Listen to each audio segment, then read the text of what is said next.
আমাদের কাছ থেকে কেড়ে নিচ্ছে, অনেক দূরে চলে গেছে। অনেক জায়গায় দেখবেন মসজিদ মাদ্রাসায় তালা মেরে দিচ্ছে।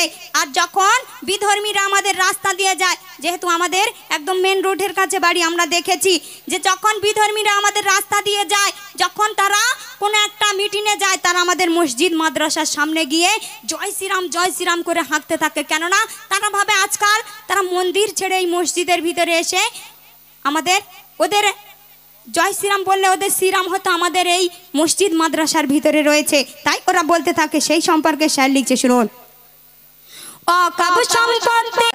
কবি ছন্দের ভাষায় কি লিখছে মন দিয়ে শুনবেন। মুসলমান নাম পথে প্রতিবাদে ঝান্ডা খাতে, মুসলমান নাম পথে প্রতিবাদে ঝান্ডা খাতে, যদি যায় জীবনটা যাক ইসলামের ঈমান বাঁচাতে। মুসলমান নাম পথে প্রতিবাদে ঝান্ডা খাতে, যদি যায় জীবনটা যাক ইসলামের ঈমান বাঁচাতে। মুসলমান নাম পথে প্রতিবাদে ঝান্ডা খাতে, যদি যায় জীবনটা যাক ইসলামের ঈমান বাঁচাতে। মুসলমান নাম পথে। যে ওয়াকফ সম্পত্তি আজকে